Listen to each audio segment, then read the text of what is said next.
This is my potter's journal. How are your pita making skills? And look at that handmade phyllo dough. There's the first layer coming off. And not Greek, but using my family's Slovenian pita recipe. Okay, let's see how it happened in my potter's journal studio today. Onion pita, there we go. We got the onions chopped, but that's not enough. We have got a huge mound of them here. And these, I just lost my patience, were just too small, and I didn't know if these would be tough, the ones that were starting to set the seeds. Generous amount of olive oil, and first we saute the big parts. Then once that's cooked on a bit, we will add the green parts. Okay, this is puff pastry. If your channel's getting 100,000 views, you use that.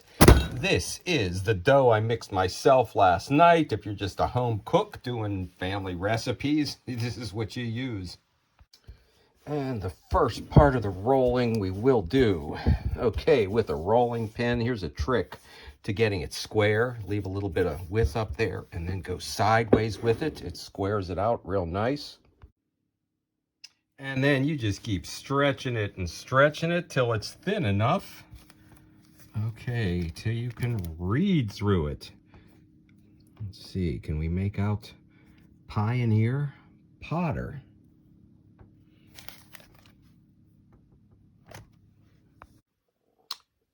Fresh oregano, just picked from the garden.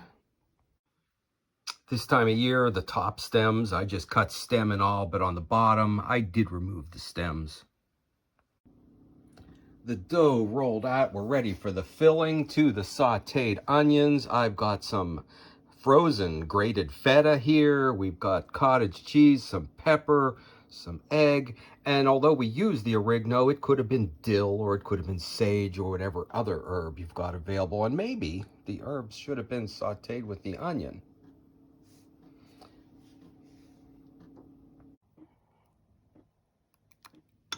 Okay, and brushed with a mixture of butter and olive oil. And a layer of filling, and we are ready for the roll. If we can do this with one hand. Okay, one hand on the camera and one hand on the dough.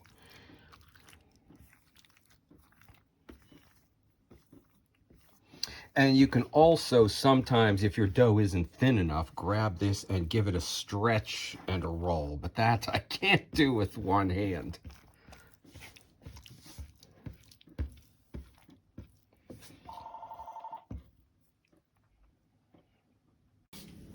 Okay, and the one coiled and one pie-like, we'll give them an hour in the oven.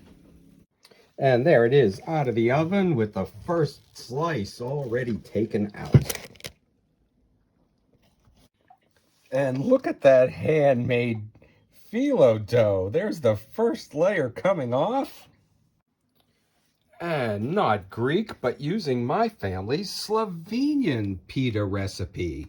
And not the more typical spinach, but onion. And another great use for a pottery pie plate. Stop back and see what happens in the Potter's Journal Studios next week.